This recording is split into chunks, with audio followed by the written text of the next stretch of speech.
bagi kita semua. Saya senang kita bisa berjumpa kembali melalui media ini. Bagaimana perjalanan hidup sepanjang 1 minggu? Apakah kita mendasarinya dengan hikmat yang daripada Tuhan, atau justru sebaliknya, lebih banyak mendasarinya dengan hikmat yang dari dunia ini untuk memuaskan hawa nafsu kita? Tentu pertanyaan ini menggelitik hati dan pikiran kita, dan setiap keputusan yang kita ambil, setiap pilihan yang sudah kita nyatakan itu mengandung konsekuensi dalam kehidupan ini. Bapak, Ibu, Saudara yang kekasih dalam Kristus, kita akan kembali mendengar dan merenungkan firman Tuhan untuk menyatakan kebenaran itu. Apakah kita sudah menunjukkan hidup yang sesuai dengan kehendak Tuhan atau belum, supaya kita kembali dipulihkan. Sebelumnya kita akan berdoa terlebih dahulu. Mari kita berdoa. Tuhan, kembali kami datang di hadapan-Mu. Kami bersyukur sepanjang 1 minggu ini dapat kami lalui. Namun kami menyadari akan kekeliruan dan kesalahan kami. Barangkali kami lebih banyak menggunakan hikmat atau mendasari kehidupan kami dengan hikmat dari dunia ini, bukan hikmat yang daripada Tuhan. Kiranya Tuhan mengampuni kami. Dan kini saatnya kami kembali mau diperbaharui dengan firman Tuhan. Kiranya Tuhan menolong kami. Dalam nama Tuhan Yesus kami berdoa. Amin. Bapak, Ibu, Saudara-saudari yang kekasih dalam Kristus, firman Tuhan hari ini diambil dari Markus pasal 9 ayat 38 sampai 50. Saya akan membaca untuk kita semua. Demikian firman Tuhan. Seorang yang bukan murid Yesus mengusir setan. Kata Yohanes kepada Yesus, "Guru, kami lihat seorang yang bukan pengikut kita mengusir setan demi nama-Mu. Lalu kami cegah orang itu karena ia bukan pengikut kita." Tetapi kata Yesus, "Jangan kamu cegah dia, sebab tidak seorang pun yang telah mengadakan mujizat demi nama-Ku dapat seketika itu juga mengumpat Aku. Barang siapa tidak melawan kita, ia di pihak kita. Aku berkata kepadamu, sesungguhnya barang siapa memberi kamu minum secangkir air oleh karena kamu adalah pengikut Kristus, ia tidak akan kehilangan upahnya. Barang siapa menyesatkan salah satu dari anak-anak kecil yang percaya ini, lebih baik baginya jika sebuah batu kilangan diikatkan pada lehernya, lalu ia dibuang ke dalam laut. Dan jika tanganmu menyesatkan engkau, penggalah, karena lebih baik engkau masuk ke dalam hidup dengan tangan gulung daripada dengan utuh kedua tanganmu dibuang ke dalam neraka, ke dalam api yang tak terpadamkan. Di tempat itu ulatnya tidak akan mati dan apinya tidak akan padam. Dan jika kakimu menyesatkan engkau, penggalah, karena lebih baik engkau masuk ke dalam hidup dengan timpang daripada dengan utuh kedua kakimu dicampakkan ke dalam neraka. Di tempat itu ulatnya tidak akan mati dan apinya tidak akan padam. Dan jika matamu menyesatkan engkau, cungkilah, karena lebih baik engkau masuk ke dalam kerajaan Allah dengan permata satu daripada dengan permata dua dicampakkan ke dalam neraka, di mana ulat-ulat bangkai tidak mati dan api tidak padam. Karena setiap orang akan digarami dengan api. Garam memang baik, tetapi jika garam menjadi hambar, dengan apakah kamu menghasilkannya? Hendaklah kamu selalu mempunyai garam dalam dirimu dan selalu hidup berdamai yang seorang dengan yang lain. Sampai di sini pembacaan firman Tuhan. Jemaat yang kekasih di dalam Kristus, dalam setiap kehidupan kita diperhadapkan dengan pilihan. Dan setiap pilihan itu mengandung konsekuensi yang harus kita jalankan dan kita pertanggungjawabkan. Oleh sebab itu tema kita pada saat ini adalah konsekuensi atas pilihan. Nah, kalau kita melihat apa yang kita baca tadi, ada tokoh-tokoh yang diungkapkan. Yang pertama adalah pengusir setan dengan nama Yesus. Namun orang itu bukan salah satu dari 12 murid, tetapi di luar. Yang kedua adalah Yohanes yang mewakili teman-temannya dari 11 murid lainnya. Dan yang ketiga adalah Yesus sendiri sebagai tokoh sentral, sebagai guru mereka, sebagai pribadi yang memberitakan kabar keselamatan bagi semua orang. Dan disebutkan juga anak-anak kecil. Namun anak-anak kecil ini hanya menjadi objek dari pengajaran Yesus sebagai contoh yang diajarkan atau disampaikan kepada para murid. Bapak, Ibu, saudara-saudari yang kekasih di dalam Kristus, ketika kita melihat ada orang yang mengusir setan dengan nama Yesus, tetapi orang tersebut tidak termasuk 12 murid yang memang sudah diutus oleh Yesus untuk memberitakan kabar baik, diberikan kuasa untuk melakukan atau membuat mujizat. Nah, orang ini berani melakukan itu karena dia tahu apa yang dilakukan itu tidak salah.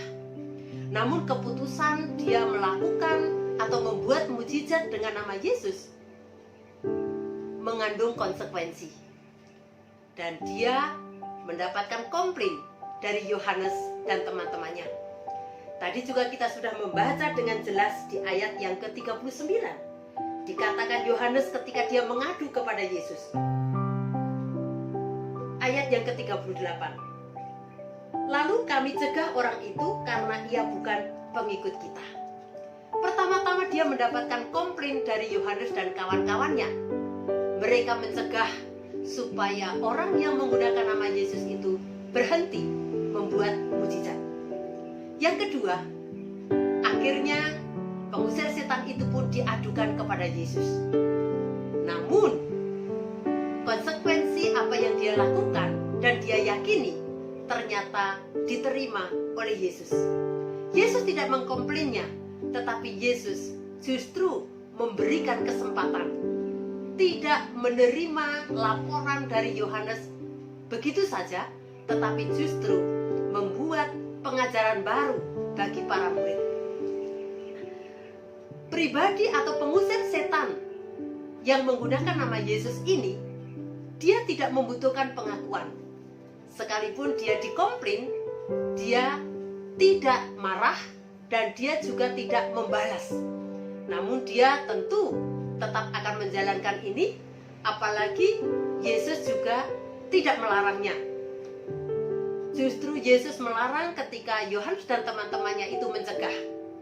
Nah, lalu kita lihat tokoh yang kedua yang diperlihatkan oleh Yohanes dengan melaporkannya kepada Yesus. Yohanes di sini mewakili teman-temannya, jelas sekali bahwa mereka membutuhkan legitimasi bahwa nama Yesus itu hanya boleh dipakai oleh ke-12 murid itu. Orang lain tidak boleh. Dan mereka membutuhkan pengakuan secara langsung melalui mulut Yesus yang disampaikan kepada banyak orang. Di sini menunjukkan ada eksklusif yang dimiliki oleh Yohanes dan teman-temannya ini. Mereka ingin menjadi kelompok istimewa yang berhak menggunakan nama Yesus. Mereka egois. Mereka hanya mementingkan dirinya sendiri dan mementingkan kelompoknya. Bahkan di sini dapat dilihat bahwa Yohanes itu seolah-olah ingin membela, ingin melindungi nama Yesus yang besar itu supaya tidak digunakan oleh orang lain. Dapat dikatakan Yohanes dan teman-temannya ini sok pahlawan, ingin melindungi gurunya. Jemaat yang dikasihi Tuhan Yesus Kristus, itulah gambaran Yohanes Pembaptis dan teman-temannya. Orang-orang yang merasa punya hak untuk menggunakan nama Yesus dan orang lain tidak diperbolehkannya. Lalu tokoh berikutnya adalah Yesus. Ternyata Yesus mempunyai pendapat yang berbeda dengan Yohanes.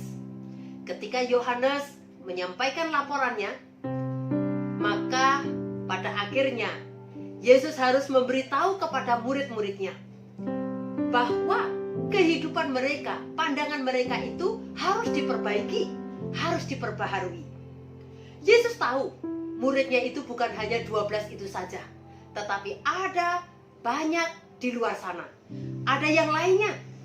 Kita ingat ketika peristiwa Yesus memberikan makan untuk 5.000 orang dengan 5 roti dan 2 ikan.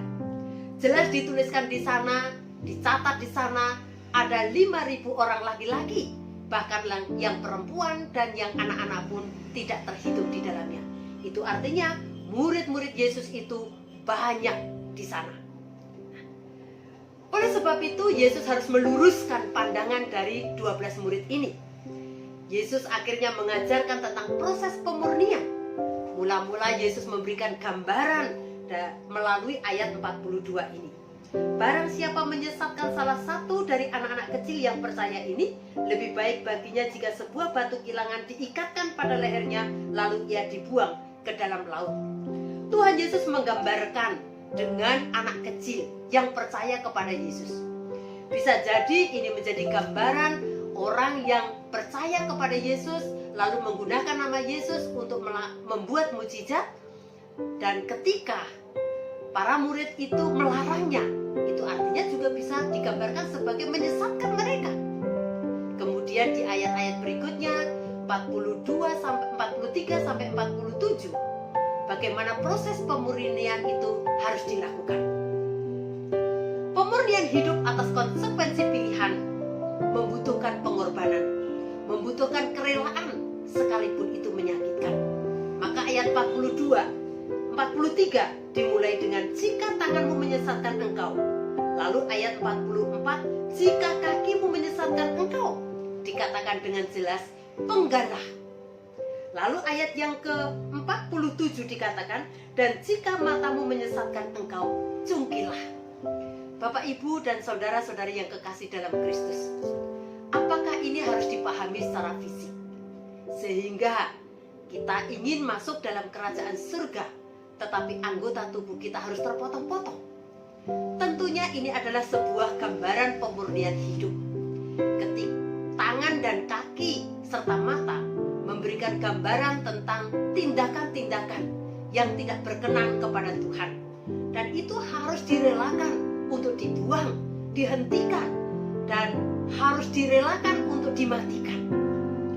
Itulah proses pemurnian sebagai konsekuensi atas pilihan kita menjadi pengikut Kristus. Itulah yang terjadi dengan Yohanes dan teman-temannya. Mereka telah mengambil keputusan memilih untuk menjadi murid Yesus. Maka mereka juga harus memproses hidupnya supaya mereka sungguh-sungguh memiliki kehidupan, memiliki dampak yang baik, yang berkenan kepada Tuhan. Dan mereka tidak hanya sebatas mengikuti pola pikirnya sendiri, tidak hanya memikirkan dirinya sendiri dan golongannya saja, tetapi mereka harus membuka secara luas pikirannya, matanya, pandangannya, bahwa banyak orang dan semua orang punya hak untuk memakai nama Yesus untuk melakukan perkara-perkara besar. Karena itu menjadi tugas dan panggilan setiap orang percaya untuk mewartakan kabar baik ini. Bukan hanya 12 murid itu saja, tetapi hari ini saya dan saudara punya tugas yang sama untuk memberitakan kabar baik. Kemudian ketika kita sudah tahu bahwa ada proses pemurnian, mulai dari mata, kaki, tangan, yang merupakan gambaran dari tingkah laku perbuatan kita, apa yang akan dan mau kita lakukan sebagai konsekuensi sebagai murid Yesus? Apakah kita mau merelakannya? Apakah kita mau untuk memprosesnya? Ketika kita sudah memantapkan langkah menjadi murid Kristus, menjadi orang Kristus, orang Kristen, kita harus menjalankan itu.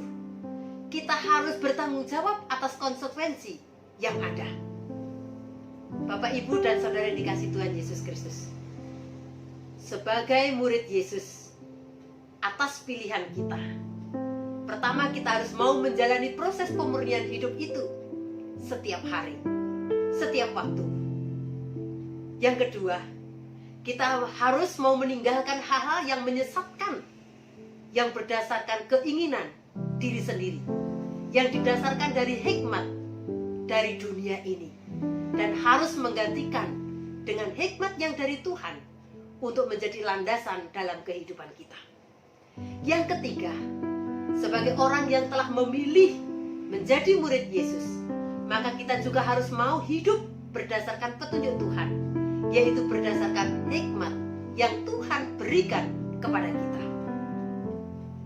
Bapak, Ibu, dan saudara yang kekasih di dalam Kristus, jika kita telah memilih, maka pilihlah untuk memiliki garam. Tetapi janganlah garam yang hambar, namun milikilah garam yang memberi rasa enak, nyaman, dan damai seorang akan yang lain. Maka hidup kita akan berdampak. Maka kita akan mengalami damai sejahtera. Kita akan menikmati kebahagiaan yang sesungguhnya di tengah-tengah situasi kita ini. Dalam segala hal. Bapak, Ibu, dan saudara yang kekasih di dalam Kristus, mari kita mulai memproses hidup kita sesuai dengan hikmat Tuhan. Tuhan Yesus memberkati kita semua. Amin. Mari kita berdoa. Terima kasih Tuhan untuk firman-Mu yang boleh sampai kepada kami saat ini. Kiranya Tuhan menolong kami supaya firman Tuhan tidak berlalu begitu saja, tetapi sungguh-sungguh dapat tertanam dalam hidup kami, dan kami memulai dengan memproses hidup kami. Jika ada hal yang masih dan akan menyesatkan hidup kami, biarlah kami merelakannya untuk kami potong, kami tinggalkan, sekalipun itu menyakitkan.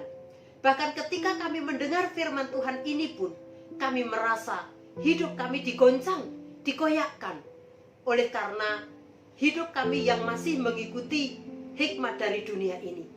Biarlah kami mengubahnya dengan tetap dan terus mengikuti pengajaran yang daripada Tuhan, sehingga hidup kami memiliki dampak bagi hidup kami sendiri dan bagi orang-orang lain. Setiap keputusan yang kami ambil mengandung resiko yang harus kami jalankan dengan tanggung jawab, dan biarlah pilihan itu juga kami memilih berdasarkan hikmat yang daripada Tuhan. Sekalipun kami harus menjalankan tanggung jawab kami, maka kami akan menjalankannya bersama dengan Tuhan.